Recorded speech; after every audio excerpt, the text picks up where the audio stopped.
Bueno, buenas noches con todos. Buenas noches con todos. Ya pensé que no había nadie. Bueno, como lo dijo el señor José Vallejos, mi nombre es Eduardo Ramos, cirujano dentista. No sé si podemos apagar la luz de acá de adelante. ¿Alguno de ustedes tiene conocimiento o alguno de ustedes ha visto qué cosa es la seguridad y salud ocupacional? ¿Alguno de ustedes tiene una idea exactamente de qué cosa es la seguridad y salud ocupacional? Existen leyes, existen muchos elementos en el Perú, ¿no?, para que nosotros vayamos a tener protección cuando nosotros trabajamos, cuando nosotros hacemos nuestras labores y X elementos de repente, ¿no? Pero vamos a ver y vamos a empezar con algo que es bastante interesante. Es un pequeño videíto.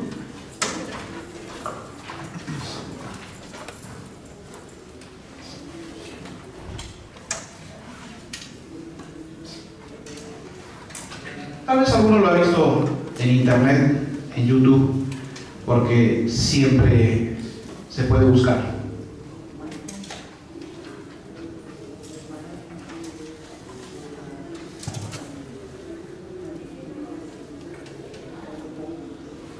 Bueno, si no se escucha no hay problema, ahí está la traducción.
Thich Nhat Hanh, ¿no? Digamos, a ver, ¿qué tiene que ver esto con la seguridad ocupacional? Dirán ustedes, ¿no? ¿Por qué el videíto? Lo que pasa es que cuando nosotros hacemos charlas, cuando nosotros hacemos capacitaciones, cuando nosotros hacemos educación sobre los temas de seguridad y salud ocupacional, básicamente digamos en las minas, pero tendría que hacerse en todas las empresas que hay en el país, que no ocurre realmente, ¿no? No se da, pero de alguna forma se va salvando estas situaciones. Empresas grandes sí se les hace cumplir bastante, empresas pequeñas no. Entonces, ¿qué tiene que ver el videíto con el tema de seguridad ocupacional? Es el tema de, si yo te cuido, tú me cuidas.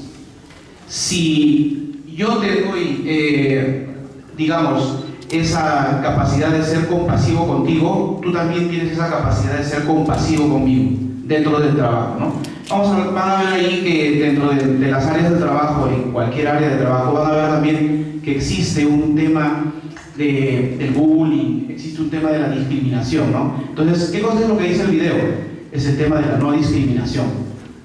Entonces, si yo tengo compañeros dentro de un área de trabajo, seguramente tienen ideas distintas, seguramente tienen pensamientos totalmente distintos, pero cuando se trabaja en grupo, como las empresas grandes, como son las mineras, la idea es que todas las personas tengan esa capacidad de consensuar ideas, esa capacidad de tener una idea clara de qué cosa es lo que tengo que hacer para que cuando existe un peligro, cuando existe unos riesgos, yo poder evaluarlos y tener la misma capacidad que mi compañero de poder ponerles un control a cada uno de esos peligros con sus riesgos que hay, ¿no? Entonces, la capacidad que tenemos para no discriminar está en nosotros, pero muchas veces la misma sociedad nos lleva a que esa capacidad se voltee al otro lado, ¿no? Entonces discriminamos mucho, tal vez por la capacidad de alguien de no reaccionar a la velocidad que tengo yo, pero sí existe, ¿no? Entonces, a ver, acá hay una pregunta que les quiero hacer. Dice, ¿qué hacen ustedes para darse cuenta, para cuidarse cuando hacen sus labores, estudian, viajan en el micro, manejan o ayudan en casa? A ver, no quiero que esto sea de repente un monólogo. Siempre me gusta cuando hago un curso, hago una charla o esta pequeña conferencia, que haya una interacción con las personas que me están escuchando. Entonces, a ver, ¿quién se anima y me dice qué hacen cuando ustedes para cuidarse cuando hacen este tipo de labores o cualquier otro tipo de labor? A ver, digamos, cuando usted está en el micro y está viajando, ¿piensa usted en cuidarse cuando usted está en el micro? ¿Mucho? Pero usted está con el celular, ¿sí o no? Ese no es bastante falso, ¿ah? ¿No? Pero sí está con el celular, ¿sí? Si usted está en el micro y está sentado, lo más probable es que esté con su celular, o escuchando música, o chateando, o viendo su Facebook, etc., ¿no? Entonces, ¿qué es lo que ocurre en esta situación? Que usted no se está dando cuenta de los peligros que pueden haber alrededor suyo. Usted se sumerge tanto en ese aparatito que muchas veces no se da cuenta que al lado suyo puede haber de repente un ladrón, o que de repente el bus está yendo muy rápido y que puede frenar y usted no tiene o no va a tener la capacidad suficiente para, quién sabe, colocar la mano y se va a ir de bruces, ¿no? Se va a golpear la nariz, se va a golpear la frente o quién sabe algún accidente mayor. Entonces, miren, en sus labores en casa, porque supongo que hacen labores en casa o no ayudan en casa. Sí, creo, ¿no? Ahí levante la mano quienes lavan los platos. Los demás no comen. Bueno, miren, igual, ¿no? Cuando uno está en casa, siempre existe la posibilidad de tener un accidente. Siempre. Así sea algo pequeño que esté usted haciendo. O si no es usted, alguien en casa podría ser. Les cuento una anécdota. Todos tranquilos en casa. Mi esposa estaba haciendo un trabajo para dictar sus clases. Yo estaba... no me acuerdo si ese día ya había llegado a mi casa, pero todos estábamos tranquilos, ¿no? Y de repente mi hijita empieza a salir de su cuarto gritando y corriendo. Entonces, cuando llega a donde estaba mi esposa, se tenía el dedito con la otra mano agarrándose, ¿no? Y mucha sangre, mucha sangre.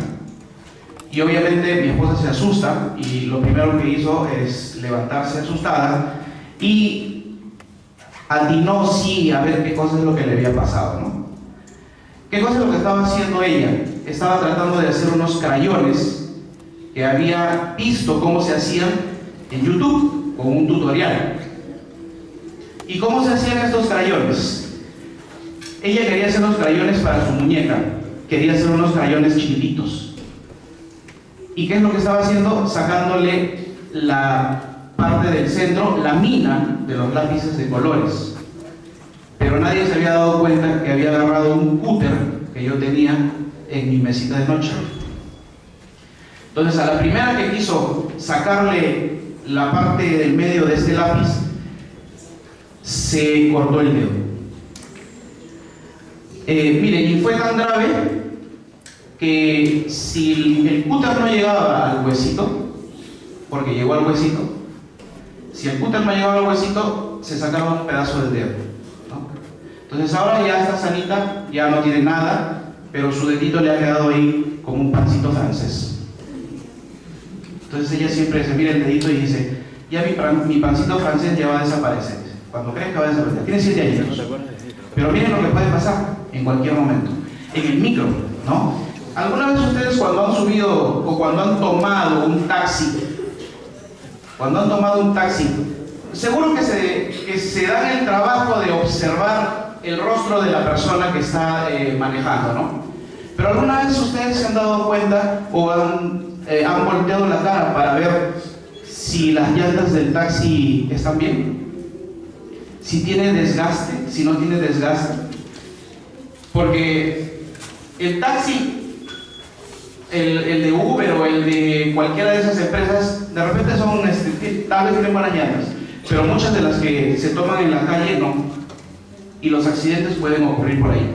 Entonces ustedes dirán, pero Eduardo, si nos estás diciendo que en cualquier momento vas a tener un accidente y si haces esto o haces lo otro, en cualquier momento estás con el peligro, mejor no salgo de mi casa. En realidad no es así, ¿no? Lo que pasa es que hay que tener conciencia, a eso quería llegar. Hay que tener conciencia de las cosas que nos están rodeando. Si tenemos peligros dentro de nuestras áreas cotidianas, como son nuestra casa, o como es de repente nuestras áreas de estudio, entonces con mayor razón en algunas empresas que pueden ser bastante grandes, como en el caso de las mineras, ¿no?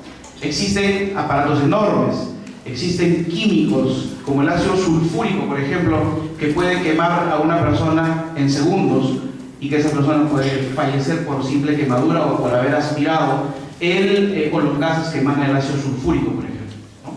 Entonces miren,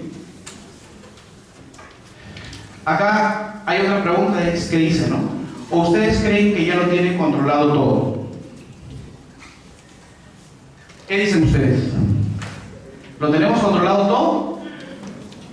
¿O pensamos tal vez que lo tenemos controlado todo? ¿Por qué? El tema de los elementos cotidianos, ¿no?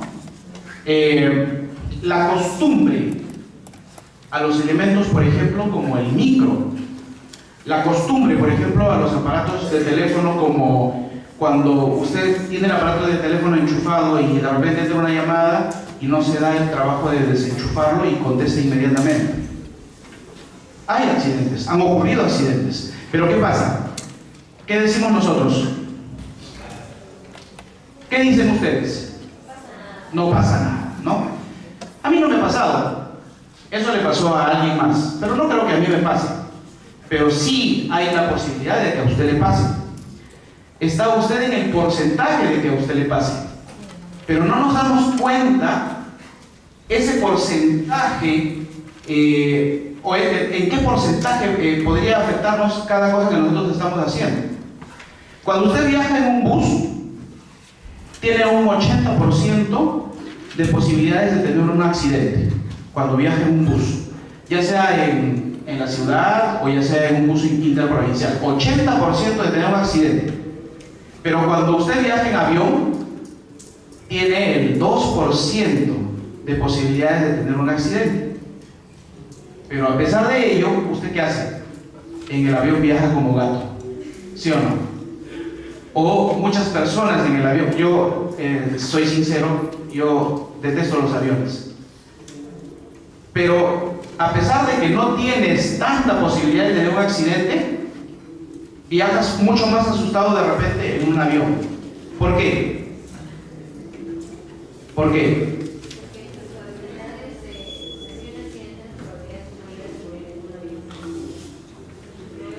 Sí, yo también lo veo de esa forma.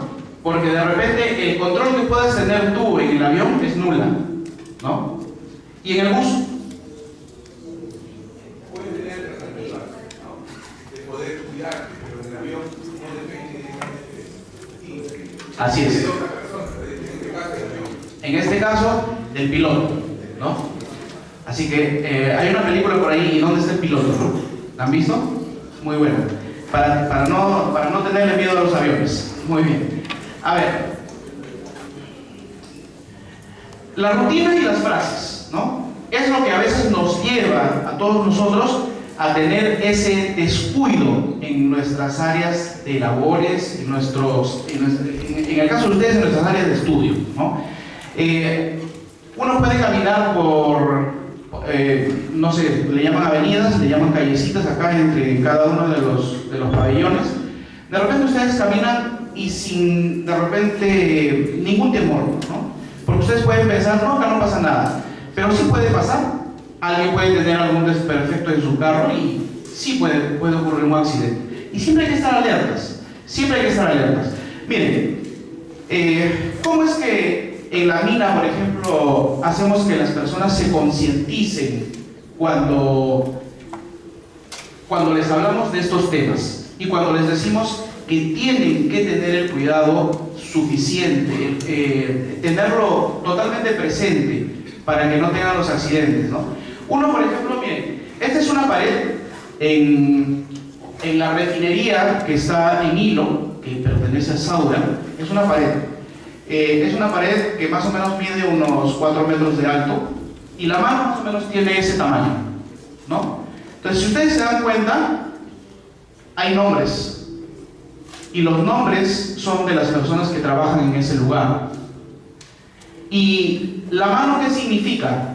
La mano significa que ellos están comprometidos o se han comprometido a tener el cuidado adecuado, a obedecer los procedimientos, a obedecer las reglas que hay, a obedecer las leyes que hay y tener el cuidado para no tener los accidentes. Y acá hay algunas frases o algunos mensajes que son de los familiares de las personas que trabajan en ese lugar. Ahora, la pared es mucho más grande y las frases que dejan los familiares obviamente es muy amplio también, ¿no? Hay uno, por ejemplo, que dice, ¿no? Le dice a su papá, cuídate mucho, quiero que siempre regreses, quiero que siempre estés con nosotros, cuídate en el trabajo. Es una de las formas que nosotros hacemos o que se hacen este tipo de trabajos para concientizar a las personas. No solamente ello, ¿no? Hay muchas otras. Dentro de las cosas que se tienen que obedecer o se tienen que acatar están las leyes. En el Perú estamos, en el caso de seguridad ocupacional, todavía estamos en pañales. Hemos avanzado sí regular, pero todavía estamos en pañales. Hay mucho que aprender, hay mucho que corregir. Hay muchas leyes que han sido copiadas de otros sitios que no encajan en lo que nosotros hacemos en el Perú o que no encajan con las formas como se trabajan en las minas porque han sido hechos para otro tipo de trabajos tal vez y han sido copiadas. Y a veces esto ocurre porque las leyes, las normas, a veces las hacen personas que de repente no se han dado el trabajo de ir al campo, no se han dado el trabajo de hacer una investigación real o no se han dado el trabajo de hacer un consenso entre las ideas de los trabajadores, entre las ideas de las personas que dirigen las minas, y lo que existe en leyes tanto nacionales como normas internacionales, ¿no? Entonces, la mayoría de los elementos como ley que se han sacado para la minería está sacado básicamente de las ollas y obviamente de las leyes que tenemos dentro del Perú, la constitución política, decretos, etc.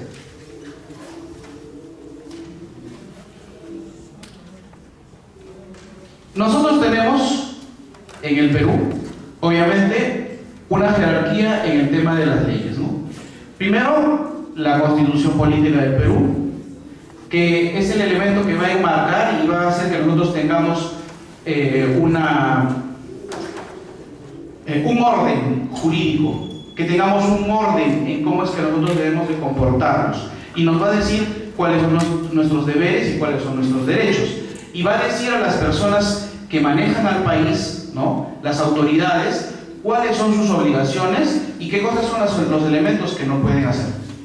Pero en el caso de la minería, hablemos de las leyes, ¿no? Miren, la Ley de Seguridad y Salud en el Trabajo es la 29783.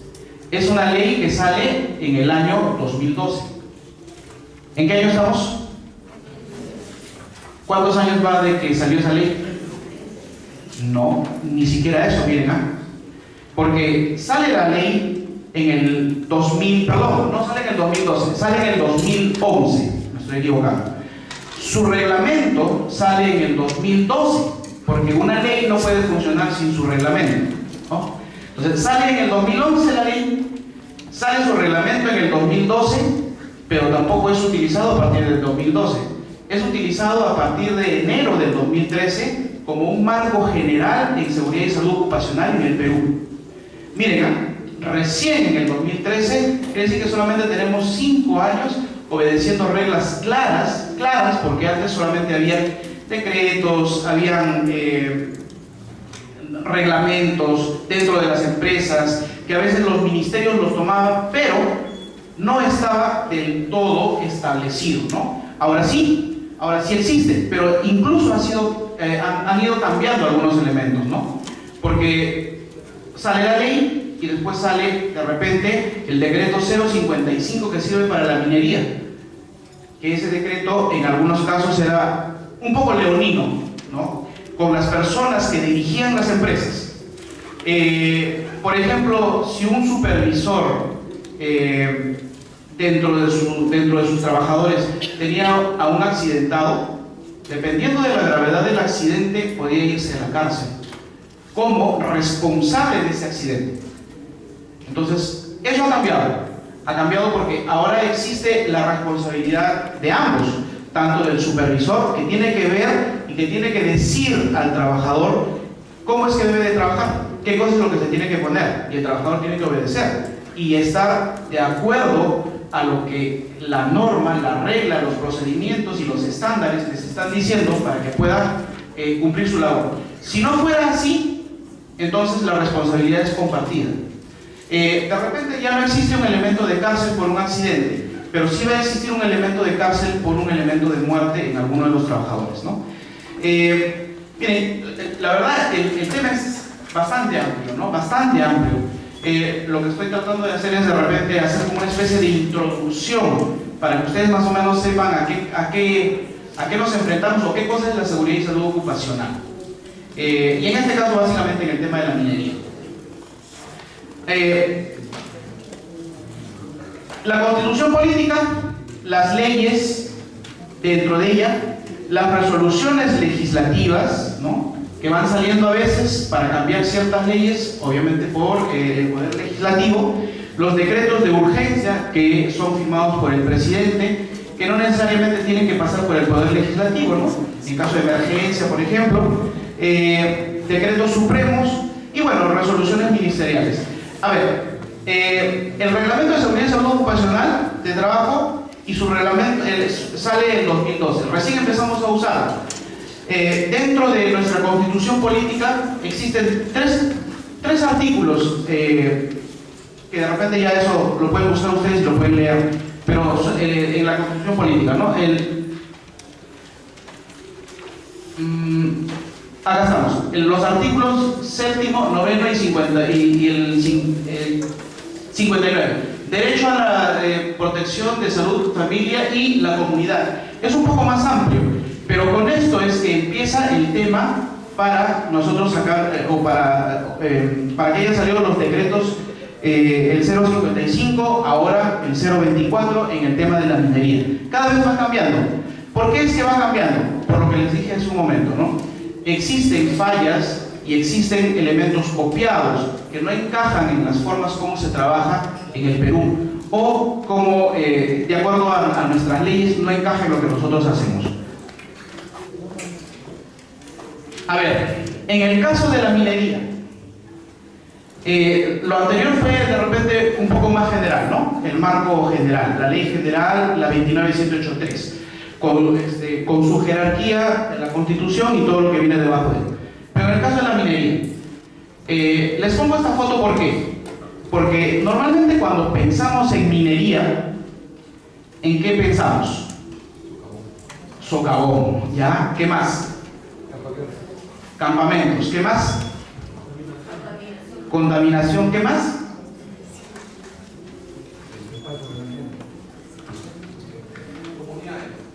Ajá, eso es algo distinto. Eso es algo distinto.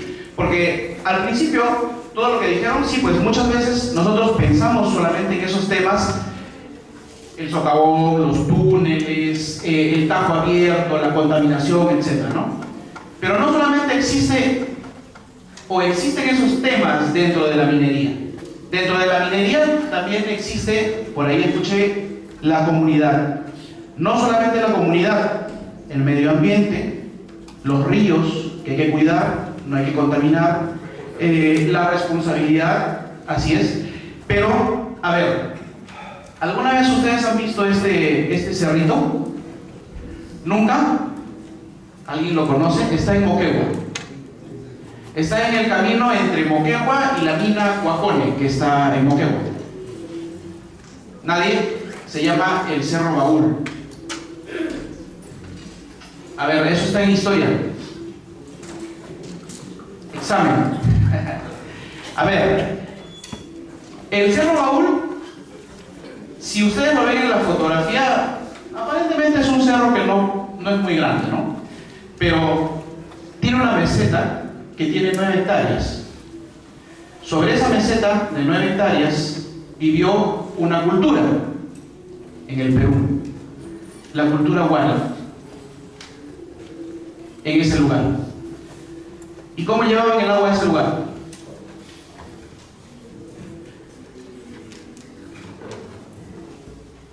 Tarea para su casa. Pero no solamente existe socavón, no solamente existe tajo abierto, no solamente existe contaminación. Están también las comunidades. Las comunidades como esta de acá, que se llama Torata. ¿Alguien ha escuchado hablar de Torata? Torata es una de las comunidades que recibe una gran cantidad de caño de la minería de esa zona, ¿no? Está Sauder, está Quellaveco, no me acuerdo por ahí una más, pero recibe una gran cantidad de caño, dinero. Lamentablemente tenemos una deficiencia para poder usar estos dineros, estos recursos.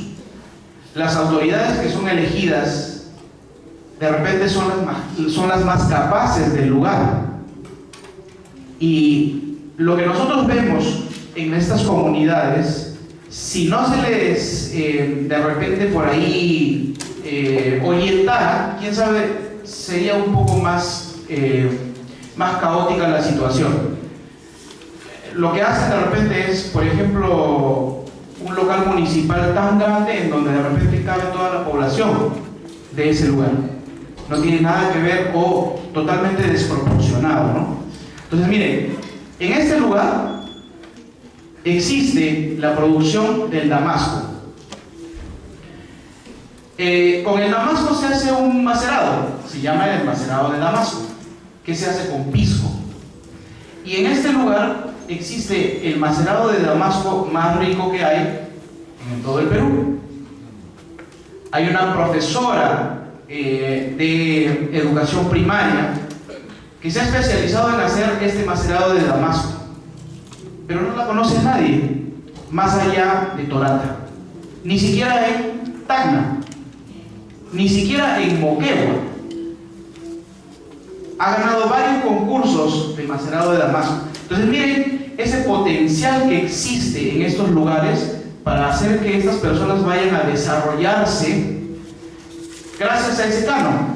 El problema es que es mal usado, ¿no? Entonces ahí viene el tema de, escuché también, la responsabilidad, pero no solamente la responsabilidad con el medio ambiente, ¿no? Sino es la responsabilidad de educar a las personas, la responsabilidad de hacer que estas personas sobresalgan, la responsabilidad de ayudar a estas personas que de repente con esos productos ellos puedan sobresalir. Si alguna vez se van ustedes a Moquegua, visiten Torata. y busquen en la plaza un pequeño restaurantito en donde van a comer el mejor chicharrón del Perú. También, miren que yo he probado chicharrón en Arequipa, he probado chicharrón en el Cusco, he probado chicharrón en Lima, he probado chicharrón en Ancash, que es mi tierra, pero el mejor chicharrón que van a probar es en Torata. Pero ¿quién lo conoce? No lo conocemos. Debería ser promocionado con ese canon. Y ese lugar o esa pequeña población podría surgir mucho más. Y podría surgir mucho más y aprovechar ese canon, porque la minería en ese lugar no va a durar para siempre.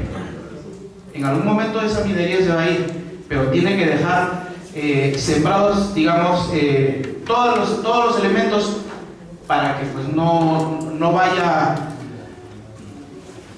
no sé, a decaer esa población, para que no se vaya a hundir esa población y que puedan sobrevivir muchos años más y con lo que han aprendido sobre todo, ¿no? Y ya siendo conocidos además. Pero bueno, no solamente hay eso. A ver, esto por ejemplo es un tinajo en donde están macerando las uvas y están haciendo el destilado o el zumo de las uvas para luego hacer el destilado del pisco, ¿no? En este lugar hacen el mejor pisco del Perú, pero tampoco es conocido. Hay un señor que hace el mejor pisco del Perú, pero tampoco lo promociona. A este señor, ¿quién conoce el pisco Biondi? Deben conocerlo, seguramente, ¿no? Digamos que es uno de los piscos más famosos que hay acá en el Perú. Es hecho en Moquegua. Pero cuando a esta empresa de piscos se le acaba su producción, le compra pisco a este señor, lo embotella, le pone su etiqueta y lo vende como Biondi. Entonces, pero el señor no lo conoce nadie, porque vive en Torata, mucho más alejado. No aprovechan el canon que ellos puedan tener. No solamente hay elementos como el pisco, como la comida, ¿no? También parte de la cultura guari, ahí está, o también de la cultura tiahuana, también estaba en ese lugar. Esto no es algo para beber líquidos o para hacer hervir cosas, ¿no? Es un tambor de la cultura guari, solo que en esta parte le falta la piel del animal que le ponían ahí, que podía ser de oveja o que podía ser de cualquier otro animal, pero básicamente lo usaban de oveja para sus ceremonias. Ahí está el famoso chicharrón. Si les provoca, visiten Torata. Ahí está. Yo cada vez que he ido a dictar allá, no voy a decir todos los domingos, pero sí muchos domingos he ido a comer ese chicharroncito, porque es delicioso, ¿no? Y de esa forma, al menos, contribuyo a que esa persona tal vez sea conocida. En este tipo de charlas a veces siempre presento esto. Muy bien, esa es una parte de la minería, los alrededores de la minería.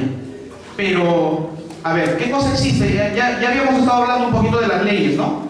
A ver, dice el marco legal. Más o menos esta es la historia de cómo aparece el tema de las leyes. En el 2001 aparece el Decreto Supremo 046, que no necesariamente es una ley, pero sí nos indica cómo es que debemos trabajar, cómo es que debemos comportarnos. Pero es muy incipiente, muy pobre. Luego, en el 2005 sale el Decreto Supremo 09, Reglamento de Seguridad y Salud en el Trabajo. En el 2009 sale otro decreto, el 016, establece disposiciones para auditorías de los sistemas de gestión en seguridad y salud en el trabajo. Entonces avanzamos un poco más. ¿En qué? En que ya son fiscalizados, en que ya son controlados y por un marco legal. Luego, en el 2010 aparece la publicación del decreto 055 que se usó en la minería hasta el 2015. En el 2015 se termina porque en el 2016 ya viene un decreto nuevo que es el 024 que está vigente hasta ahorita, ¿no? Les decía, existen algunos cambios. Hay cambios dentro de esas reglas, de esas leyes, y esos cambios obviamente van a modificar la forma como trabajamos. En el 2011 la ley 29783, ya les dije, y en el 2012 sale su reglamento. Existen otro tipo de documentos, pero ya son internos en las minas, ¿no? Dentro de las áreas. Documentos que nos ayudan a sentirnos más seguros, a trabajar más seguros, a obedecer las reglas dentro de nuestras áreas de trabajo, a obedecer reglas de compañerismo, a obedecer reglas de trabajo en equipo, a obedecer reglas de los procedimientos y los estándares que deben de existir. Y los estándares y los procedimientos muchas veces no son netamente nacionales, ¿no? Sino que vienen de afuera, son internacionales. Y esas reglas esos estándares muchas veces lo usan para certificarse en ciertas cosas. Certificaciones de calidad, certificaciones en temas de seguridad, certificaciones en temas de medio ambiente, certificaciones en X elementos, ¿no? Ahora, estas certificaciones muchas veces se obtienen, pero no necesariamente de buena forma, ¿no? Estas certificaciones muchas veces se esconden cosas para poder obtenerlas, pero para eso están de repente las entidades que son fiscalizadoras. En el caso, por ejemplo, de las minas, bueno, ahí está el Ministerio de Energía y Minas, y también otras entidades particulares o privadas que pueden haber, que pueden ser contratadas por las mismas mineras incluso. Ahora, por ejemplo, ¿qué otro papeleo, documento podemos usar dentro de estas empresas? Por ejemplo, este elemento que se llama I+C. El I+C es un papel, es un documento que hacen todos los días, pero todos los días, sin excepción, para poder trabajar. En ese papel, en ese documento, los trabajadores plasman todos los elementos de peligro y riesgos que están encontrando en su área de trabajo. Así sea repetitivo, así todos los días se encuentren el mismo elemento. ¿Por qué? Porque de esa forma se concientizan y de esa forma saben que ese peligro siempre está ahí y saben cuáles son los elementos que tienen que tener para protegerse o qué cosa es lo que tienen que hacer para protegerse, ¿no? Bueno, existen tres tipos de I+C. Está, por ejemplo, este elemento que es un documento que se hace para trabajos de alto riesgo. ¿Qué cosas son los trabajos de alto riesgo en una minería? Ustedes dirán, pero si en la mina ya todo es riesgoso. También están clasificados algunos elementos como de alto riesgo, ¿no? Por ejemplo, trabajar en alturas. Por ejemplo, trabajar en elementos que tienen mucho calor. A eso se le llama trabajar en caliente. O trabajar en espacios confinados. Entonces, todos esos elementos diferentes o distintos, o esos trabajos distintos, tienen, por ejemplo, unos EPPs totalmente distintos para poder realizar esa labor. ¿Qué cosa es un EPP? ¿Un qué? Elemento de protección personal, ¿no? Bueno, ya, estamos entonados entonces. A ver, cada uno de estos elementos de alto riesgo, o cada uno de sus trabajos de alto riesgo, va a tener sus propios elementos de protección personal. Existen los procedimientos, como les decía, existen los estándares, como les decía, ¿no? Los ATS y los PETs. Bueno, no vamos a entrar en detalles porque obviamente justo yo venía, a la hora que venía, yo venía comentando con la persona que venía en mi carro, que cada uno de estos nombres o cada una de estas siglas nos da fácil para hablar un día entero o una charla de 8 horas de cada uno de ellos. Pero, por eso les digo, no vamos a entrar en detalles. Solamente para que sepan o para que vean en qué consiste, por ejemplo, un IPRC, ¿no? ¿Cómo es el documento del IPRC que ellos realizan? Tienen una tabla que tiene dos aspectos. Un aspecto vertical y un aspecto horizontal. Acá están la severidad de las cosas que pueden tener y acá está la probabilidad de las cosas que pueden ocurrir, ¿no? Entonces, ellos van haciendo los cruces de lo que van encontrando de acuerdo a la severidad y de acuerdo a su probabilidad, porque ya tienen también una tabla, ya tienen también elementos establecidos de cómo es que ellos ven esto. Ahora, para nosotros hacer un IPRC, o los trabajadores hacer un IPRC, tienen que estar de acuerdo en muchas cosas. Los criterios tienen que ser consensuados. No pueden ir cada uno por su lado. Tienen que tener, es decir, si yo hago un IPRC y mi compañero no está, mi compañero sabe perfectamente que yo estoy haciendo el IPRC tal cual lo haría él. Hasta ese punto hay que llegar, porque es parte de la labor que ellos realizan y es parte de cómo se tienen que proteger cada uno de ellos. Miren, vamos a hacer un pequeño ejercicio para que se den cuenta de que a veces es muy difícil algunos aspectos. A ver, por cada una de las filas, cada una de las filas, dice ahí que la Tierra va a desaparecer, pero usted es parte de una comunidad de científicos y la labor que usted tiene como científico, ojo, usted es parte de esa comunidad de científicos y como científico su labor va a ser escoger a cinco personas de los que han sobrevivido, a 5 personas para repoblar otro planeta. ¿Ok? Entonces, a ver, si se pueden juntar de repente 4 o 5 de cada una de las filas, ¿no? Ahí en su mismo sitio, pónganse de acuerdo a qué 5 personas pueden elegir de estas 10 que han sobrevivido. A ver.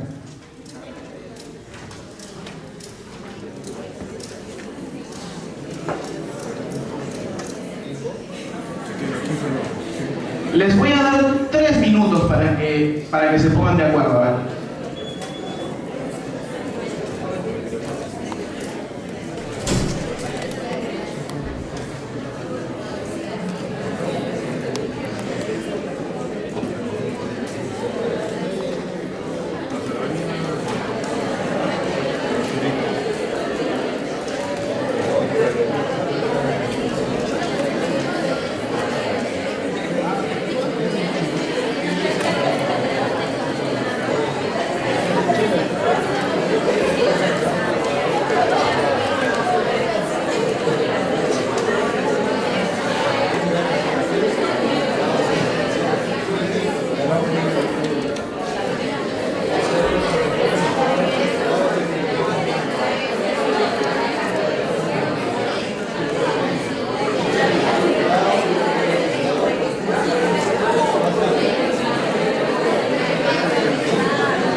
Que usted es científico y usted ya está en la nave, ¿no?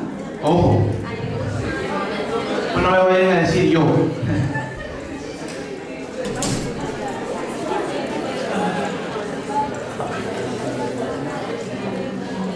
Ya, 1 minuto, a ver.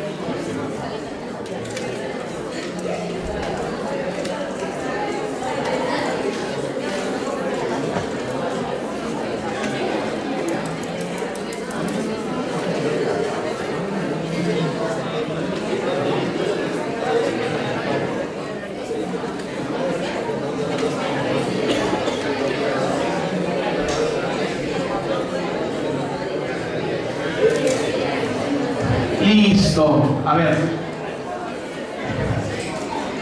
Voy a tratar de hacer esto como cuando hago las charlas en la mina, ¿no? Para que sea un poco más democrático, vamos a ver qué fila podemos elegir.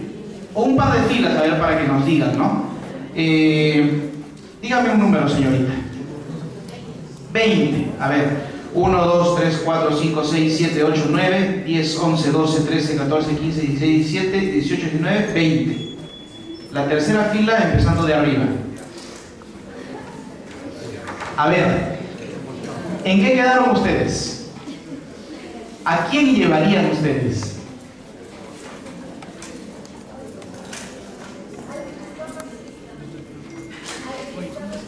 ¿Ya? ¿Al racista? ¿Quién más? A un científico con VIH. Muy bien. A la niña. ¿Ya?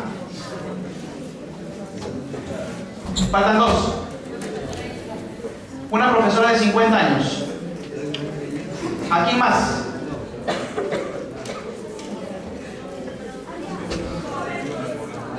Un joven Boy Scout. Muy bien.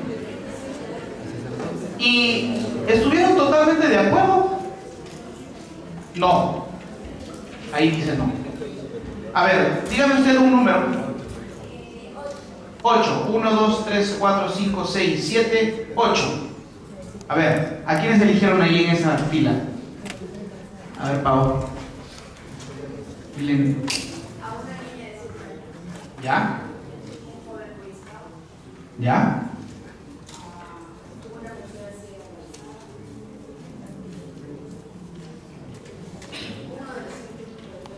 ¿Ya?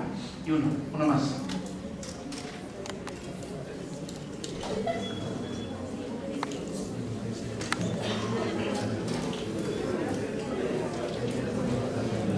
¿A quién? Al científico con VIH. Ya, una fila más. Dígame un número. 10. 1, 2, 3, 4, 5, 6, 7, 8, 9, 10. La última fila. Sí. A ver.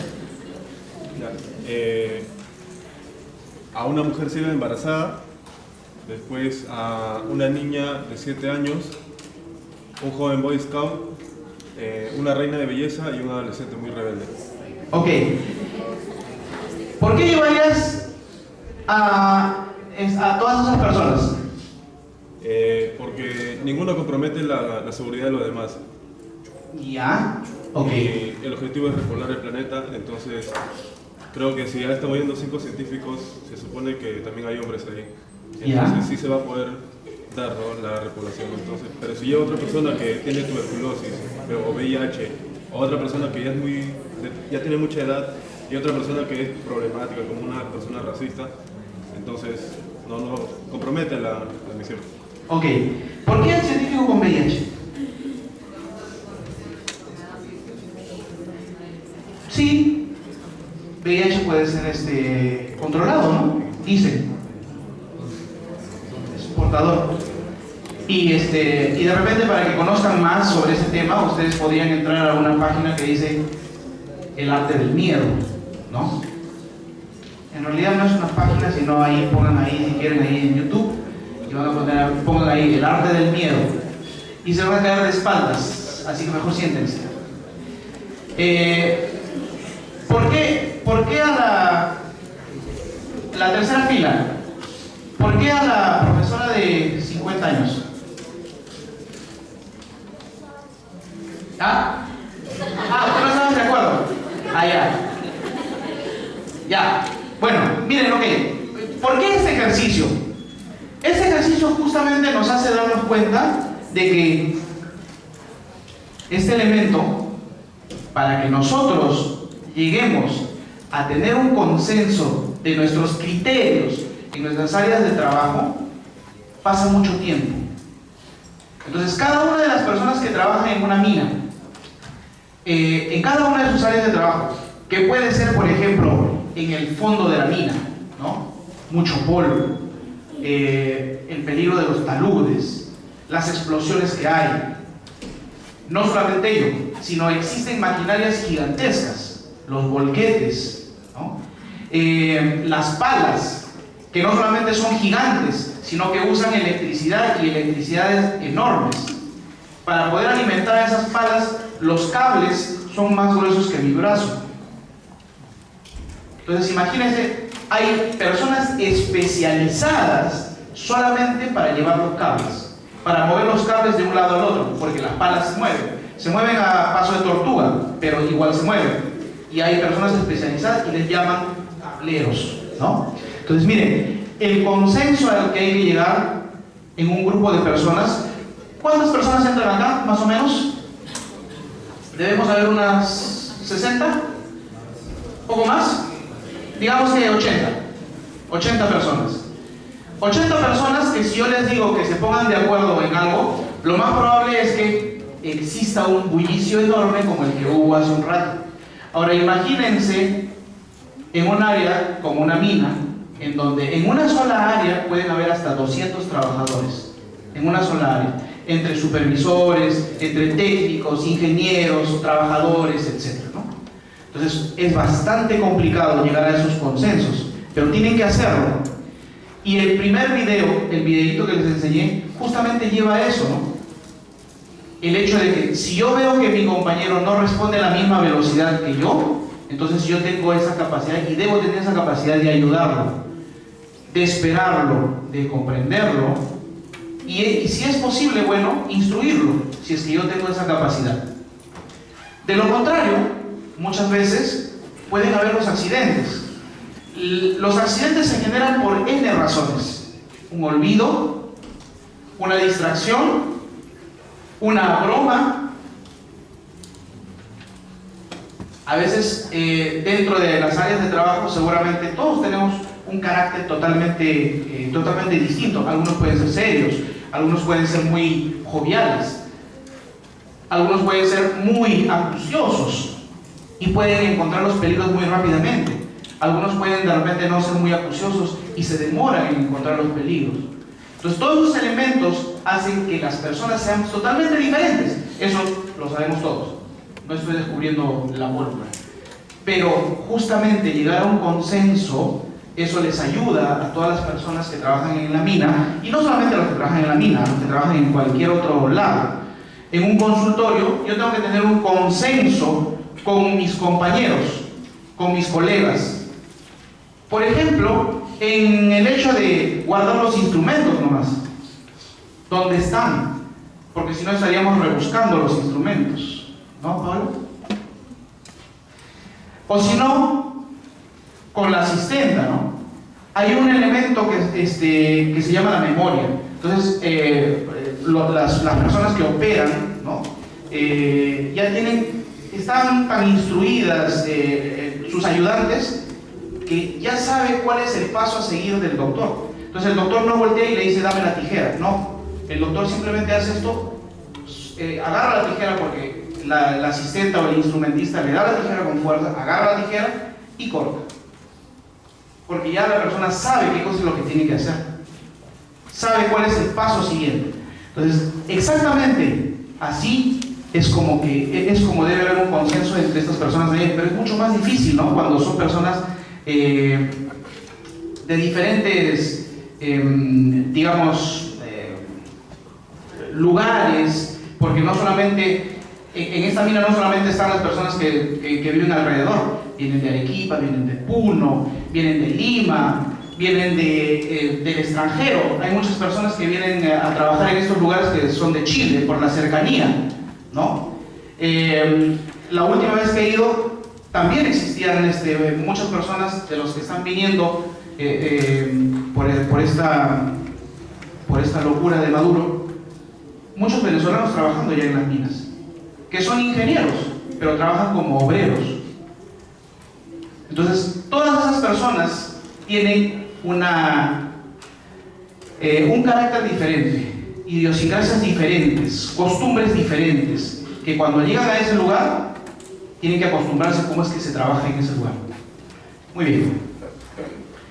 Bueno, como que es un poco difícil, ¿no? A ver, yo llevaría un arquitecto, perdón, una mujer sigue embarazada, porque tengo la seguridad de que ahí de repente hay una vida más. Porque el hecho de que sea ciega la persona no significa que no puede ayudar. Puede ayudar. Y además, le dijeron 5, ¿no? Acá me aseguro que ya son 6. Entonces, si usted quiere repoblar, bueno, yo llevaría a la mujer embarazada, una niña de 7 años, un joven Boy Scout, un agricultor racista, no me importa que sea racista, porque es un agricultor, ¿no? Bueno, cada quien de repente va a tener su propio criterio y no vamos a estar de acuerdo en todo. ¿Qué es lo que nosotros hacemos en la mina? Nosotros como personas que estamos trabajando en el tema de la seguridad ocupacional. ¿Qué es lo que hacemos con los trabajadores del lugar, ¿no? En el campo? Porque existen auditorios, de repente, en diferentes zonas. Existen auditorios en la zona que le llaman staff, que es para los ingenieros, los gerentes, etc. Existen auditorios en la zona de la mina. Existen auditorios en las zonas de ferrocarriles, porque en esta mina todavía se trabaja con ferrocarriles. Está siendo menos usado, sí, pero sí todavía se trabaja con ferrocarriles, ¿no? Entonces, a cada una de esas personas, por ejemplo, se les dicta en diferentes momentos. A las personas de los ferrocarriles, uno tiene que adaptarse a ir a darle una charla a las personas de los ferrocarriles de noche, porque ellos trabajan solamente de madrugada, entonces ellos están despiertos en la noche y te dan un lapso de un par de horitas o 2 horas y media para dictarle un curso de 8 horas a estas personas. Entonces son cosas que a las que uno también como, digamos, el que va a instruir o el que va a llevar este conocimiento también tiene que adaptarse. Una de las charlas, eso es en Moquegua, en la mina Cuajone, ¿no? Uno de los días, diferentes personas todos los días, pero es la misma charla todos los días. Ahí viene otro elemento también, el elemento repetitivo que existe en su trabajo hace que muchas personas se confíen en lo que están haciendo. Entonces uno puede decir, siempre he hecho lo mismo, todos los días hago lo mismo y nunca me ha pasado nada. Y cada vez que uno les repite que tienen que cuidarse, siempre hay una persona, 2 personas o 3 personas que salen al frente y te dicen, ¿no? Lo que nos estás diciendo es, digamos, cae en saco roto. Porque nosotros hacemos todos los días lo mismo y nunca nos ha pasado nada. Hasta que algo les pasa, ¿no? Hasta que algo les pasa.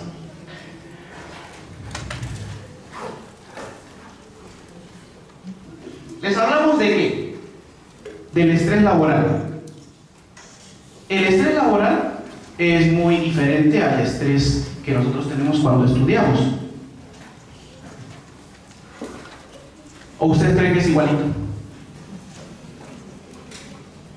El estrés laboral es muy distinto, porque implica muchas otras cosas más. Las personas que tienen familia van a tener otro plus. Las personas de repente que tienen personas a su cargo, como personas ancianas, van a tener otro plus. Y el estrés laboral muchas veces hace que las personas pierdan la concentración. Ahora, no solamente el estrés laboral, ¿no? Después del estrés laboral viene lo que se le llama el estrés del relajo. Digamos, es como un argot, es como una jerga, porque en realidad no existe, pero lo usamos nosotros en una empresa en la que yo participo como expositor, lo usamos. ¿A qué le llamamos el estrés que hace que nos relajemos? Lo que pasa es que en las minas las personas trabajan 5 días y van a descansar 5 días, o en algunos casos 4 días. Pero esos 5 días que trabajan, si están trabajando en el día, son 12 horas. 12 horas, ¿se imaginan? Hay personas que trabajan en grupo, 12 horas. Puedes conversar con alguien, puedes mirarle a los ojos a una persona, Pero hay personas que trabajan 12 horas solitos. Por ejemplo, las personas que trabajan en esas palas gigantes o en los volquetes. Muchas veces no les permiten ni bajar para almorzar. Porque a las 6 de la mañana salen y le dan su famoso rancho. Es una bolsa en donde tienen todo lo que hayan preparado para el día, ¿no? Y ese rancho, así frío, se lo tienen que comer sobre el volquete o sobre la pala. Les dan un lapso muy cortito para que puedan almorzar. Almuerzan y siguen trabajando 12 horas. Y cuando regresan de su descanso, que son 5 horas, que son 5 días, regresan a trabajar pero en la noche. Igual 12 horas en la noche. Entonces, ¿se imagina el estrés? Sí, siempre tienen que rotar. No pueden quedarse siempre solamente en el día. Es una norma, una regla que tienen ellos en la mina, ¿no? Ahora, esas 12 horas, no es que las hayan impuesto las mineras, ¿no? Pero sí, bueno, de alguna forma, ¿no? Ustedes saben que siempre un poquito trabaja a veces la viveza.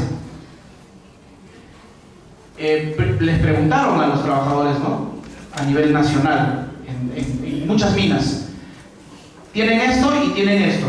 ¿Prefieren esto o prefieren aquello? Entonces, algunos dijeron, bueno, vamos a trabajar 12 horas, pero vamos a tener más ganancias.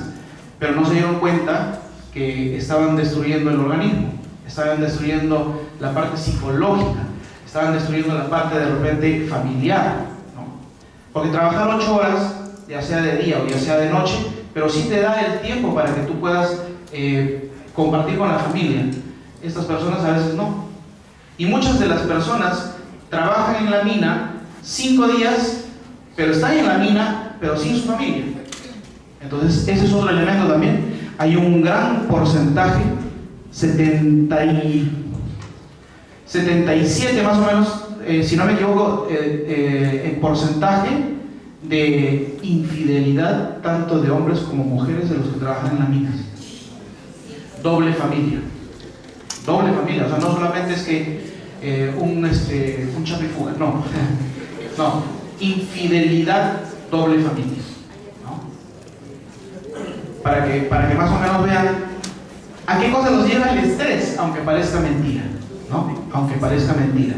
¿Y qué cosa es lo que les decía el estrés y el estrés del relajo? Es que cuando trabajan 5 días, el quinto día ya no están pensando en la mina, ya no están presentes en la mina a pesar de que están ahí, sino que están, como ellos dicen, no, ya bajamos, mentalmente ya bajamos. Están en el pueblo, están en Moquegua, o de repente en Hilo, o algunos se van más lejos hasta Arequipa, o algunos de repente se van a Tacna, ¿no? Entonces ya están pensando, están trabajando, pero ya están pensando en qué cosa es lo que van a hacer a la hora que bajan. ¿Eso por qué se debe? Pues esa es la desesperación de las personas de salir corriendo del trabajo por la cantidad de horas que tienen ahí y por el estrés que les provoca una palabrita muy famosa que en la mina todo el mundo lo dice, ¿no? Es la producción. Todo el mundo trabaja con una palabra, la producción. Producción, producción y producción. Muy bien.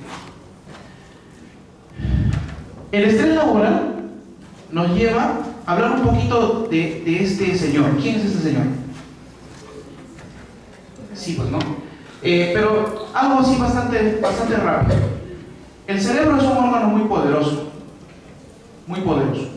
El cerebro controla nuestros movimientos tanto voluntarios como involuntarios, ¿no? Hay un nervio que se llama el nervio vago.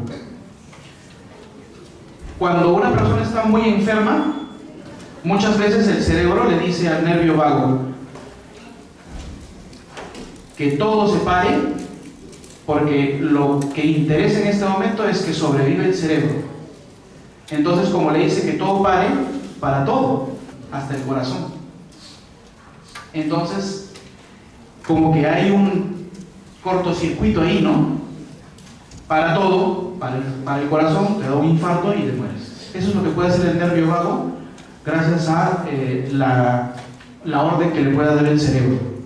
Ahora, cuando las personas están con mucho estrés, el cerebro puede provocar unas enfermedades llamadas enfermedades psicosomáticas. ¿Qué son las enfermedades psicosomáticas? No son enfermedades reales, pero que tú sientes y que puedes tener muchos de los síntomas y que parece que estuvieras muy enfermo. Psicosomáticas, ¿no? Una condición que tiene tu cuerpo gracias a la información que el cerebro le da al cuerpo. Soma, cuerpo, psico, parte del cerebro. Entonces, muchas personas de repente sienten que el corazón les puede explotar o el corazón les va a explotar. ¿Y esto por qué? Simplemente por el estrés.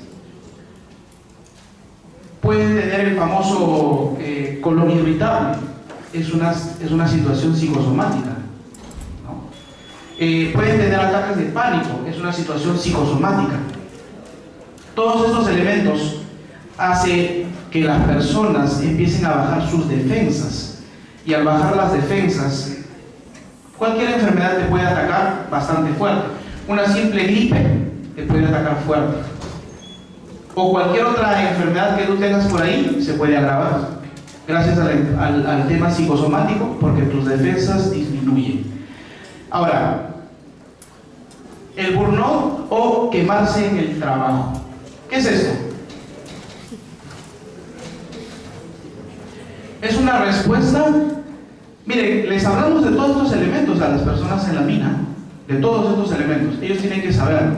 Ahora, yo les estoy haciendo, digamos, todo un conglomerado acá, pero cuando hablamos de cada uno de estos elementos, fácil hablamos solamente de cada uno de estos elementos, ¿no?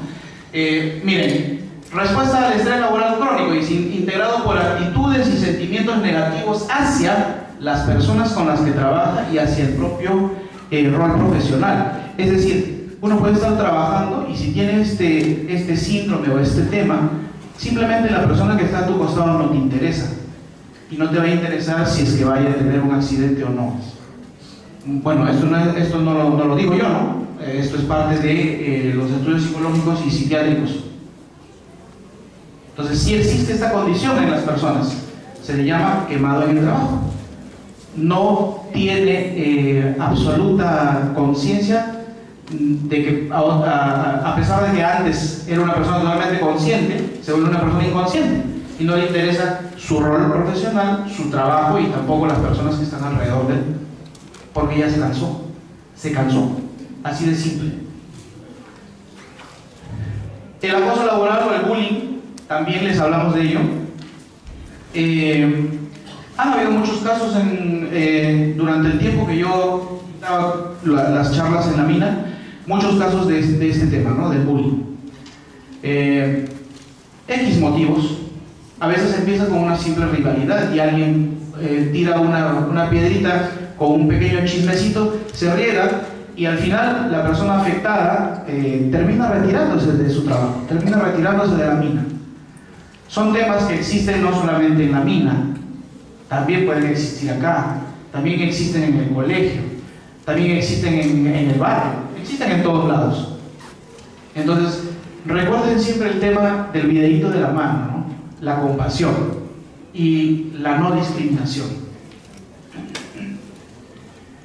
Ahora, el ser consciente de los peligros asociados a su labor es una de las cosas que nosotros más les remarcamos, ¿no? Mucho, remarcamos bastante estos temas. Miren, esto es el tajo abierto en Cuajone. Cada uno de estos, cortes se les llama talud. Y cada uno de estos taludes mide 15 metros. Desde el piso hasta el techo mide 15 metros. Para que pase el volquete.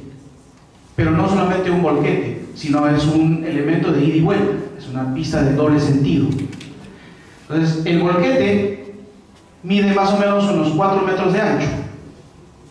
¿Se imagina el ancho que tiene que tener eso? Ahora, muchos accidentes han habido por un temblor. Porque estos son taludes que han sido como tajados en la pared de la montaña, en la pared del cerro, pero no han sido apuntalados, no tienen un elemento de concreto alrededor. Entonces, en cualquier momento, eso podría caer, eso podría ceder, y de hecho, muchas veces ha ocurrido. Entonces, tienen que tener conciencia de en dónde están trabajando y cómo es que tienen que cuidarse. Elementos muy peligrosos, bastante peligrosos. Acá usted ve el volquete bastante pequeñito, ¿no? Bastante pequeñito. Pero ese volquete fácilmente podría aplastar una camioneta y hacerla papel. A ver, este es otro elemento que también está dentro de la mina, ¿no? Ejemplos para que vean solamente cuáles son los peligros que ellos tienen. Miren, a eso se le llama una tolva. ¿Para qué sirve esta tolva? Los volquetes acarrean el material. Ellos separan los materiales en dos elementos básicamente, ¿no? El que es de buena calidad y el que lo llevan a otro sitio que es de una baja calidad. Entonces, el que es de buena calidad lo echan a la tolva, cae hacia la parte inferior y en la parte inferior hay una faja. Esa faja se lleva el material a otro sitio llamado la chancadora. Bueno, ¿cuáles son los peligros que podrían haber acá en la tolva? Y que ha ocurrido y muchas veces. Es que el piso que está debajo de los volquetes también es un piso formado recientemente. No ha sido, digamos, compactado, sino es el piso natural de esa montaña.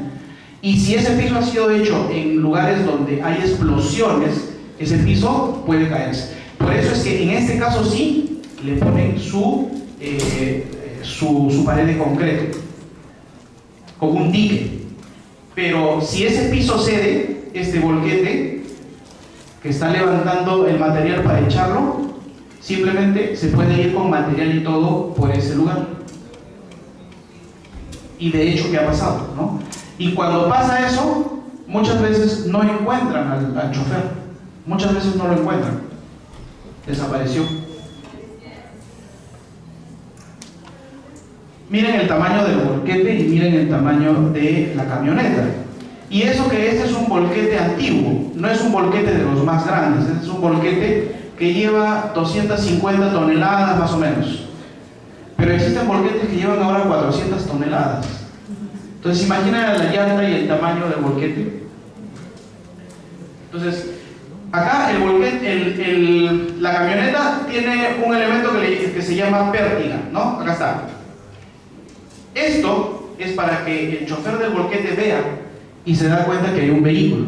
Si no tuviera esto, existen tantos puntos ciegos, más puntos ciegos del que el chofer del volquete puede ver, que simplemente, si no lo ve, se lo lleva.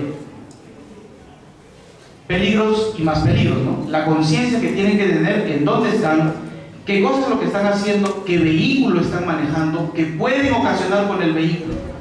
Ahora, no solamente está el hecho de los vehículos y digamos lo que ya se construyó o lo que ya se hizo, como en este caso el Tajo.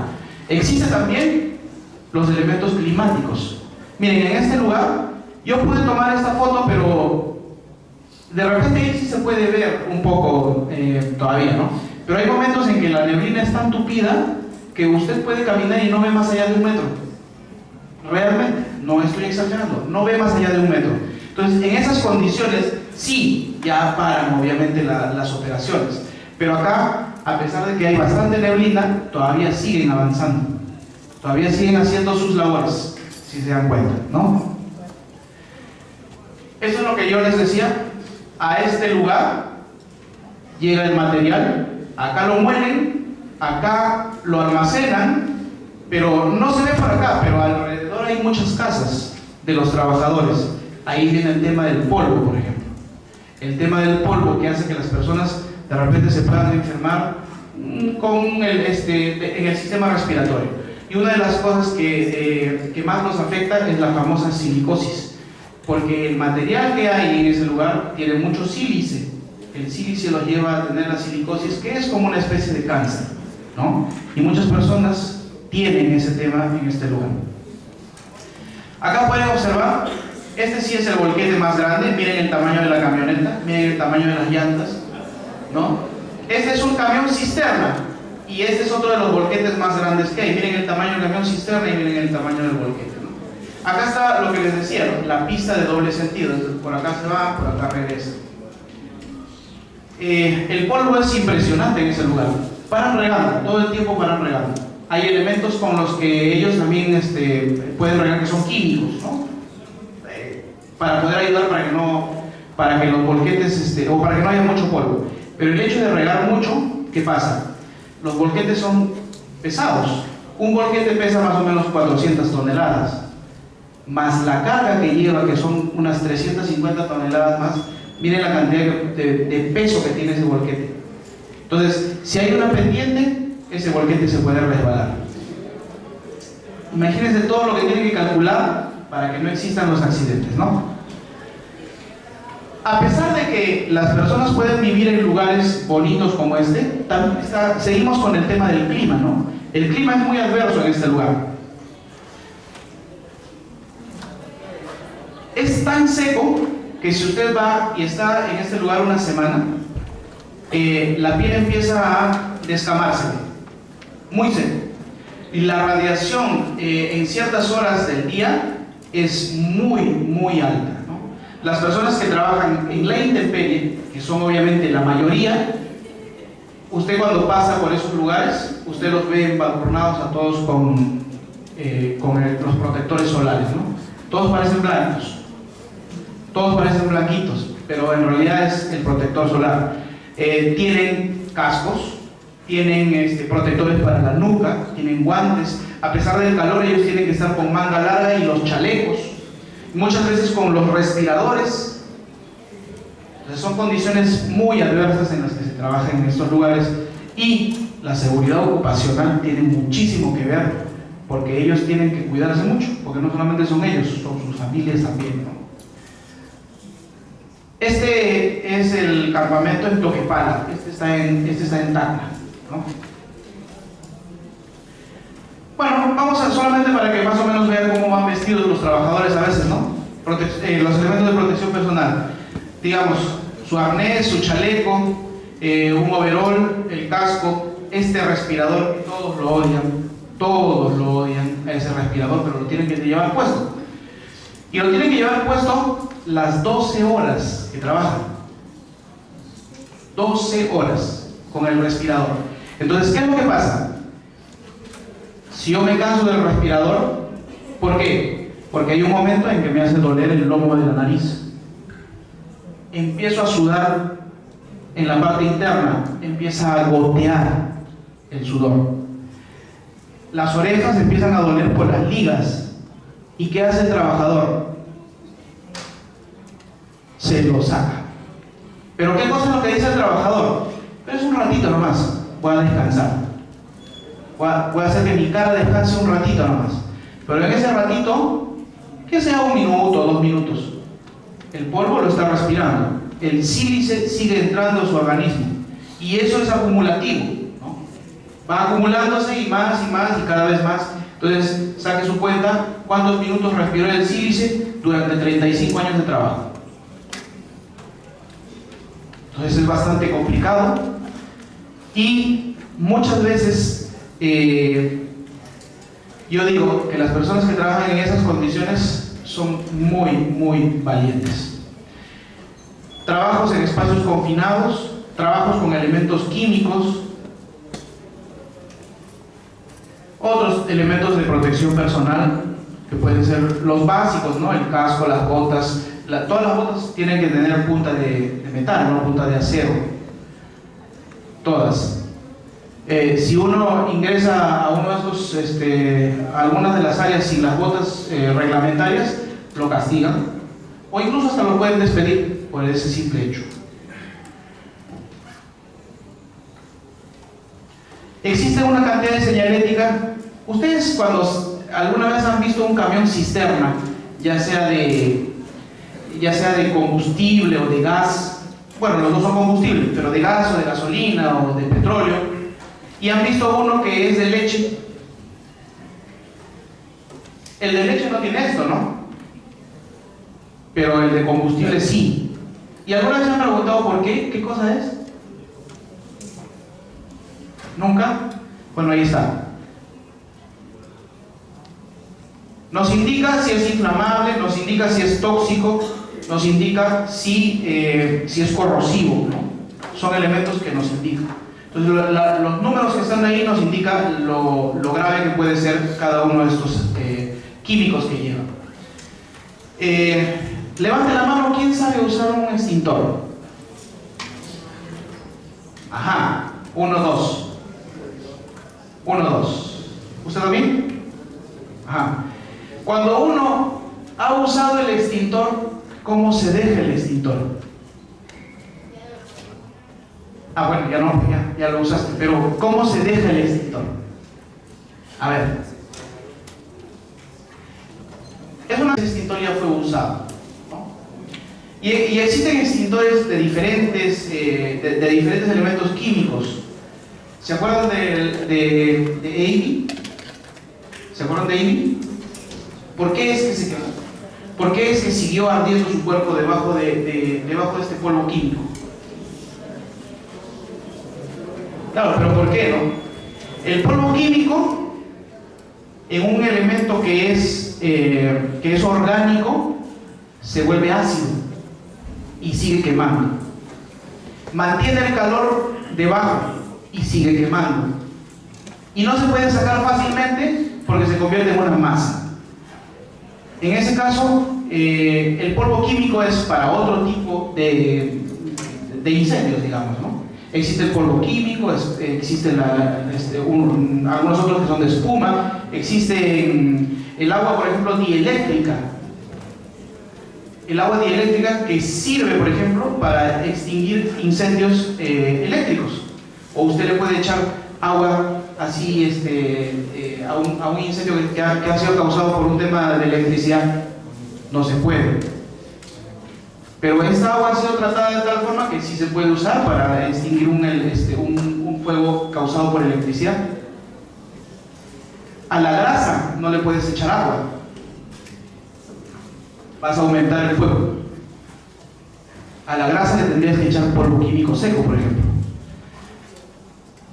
Tarea para la casa, para que aprendan a usar los extintores también, ¿no? Porque en donde sea que usted vaya, va a encontrar un extintor, pero hay que saber usarlo. Si no lo sabemos usar, podemos cometer el mismo error que cometió esta persona cuando quiso ayudar a esta señorita, ¿no? Y este tipo de señalética también existe en las entradas digamos, de las áreas, ¿no? Que ya indica. Digamos, acá nos indica, esta persona tiene que tener casco, esta persona tiene que tener una orejera, esta persona tiene que tener botas, y de repente le está indicando botas dieléctricas o guantes dieléctricos, ¿no? Entonces, son elementos que ya están digamos, gracias al dibujito, la persona que va a entrar a ese lugar sabe qué cosas, lo que tiene que ponerse y cómo tiene que estar vestido, ¿no? Van a haber enfermedades respiratorias, van a haber enfermedades estomacales y van a haber enfermedades del sistema cardiovascular, y básicamente por el tema de los químicos que se pueden usar en este lugar. De los accidentes, ahí está lo que más o menos les mencionaba, ¿no? Una camioneta puede ser aplastada en su totalidad por un volquete, y los taludes pueden ceder de tal forma que un volquete puede caer de varios taludes hacia una parte inferior. Y miren, normalmente cuando pasan estos accidentes no encuentran a los choferes, casi nunca los encuentran, desaparecen. Acá vamos a terminar el lado bueno de la minería, ¿no? Miren, esta es una ciudad o un pequeño pueblito fabricado completamente en el medio de la nada, ¿no? Ahí tiene usted hasta centro comercial, tiene un colegio, el centro comercial está por acá, Esas son callecitas en donde están todas las viviendas de las personas que viven, o básicamente ingenieros en este caso, ¿no? Los trabajadores tienen otros ambientes en otros lugares. Sí se puede vivir bonito, sí se puede gozar de ese lugar, si es que a la persona le gusta la minería. Miren, esa es una entrada para una casa y son bien cuidaditas, bastante cuidaditas, ¿no? Este es en Toquepala. A ver, historia o prehistoria. Son pinturas rupestres. El hombre de Toquepala puede visitarlas. Están en unas cuevas muy pequeñitas. Algunos desadaptados han escrito, han hecho pintas, y ahora ya uno no se puede acercar, lo tiene que mirar de lejos porque ya le han puesto unas rejas, ¿no? Esa es una fotografía que le hice, pero debo estar más o menos a unos 4 metros aproximadamente. Un atardecer en Cuajone, un atardecer en Hilo, cerca de la refinería, las habitaciones donde nos quedamos y nos hospedamos cuando vamos a dictar los cursos. Y bueno, espero que les haya gustado, espero que haya servido de algo y bueno, que lo hayan aprendido. Gracias.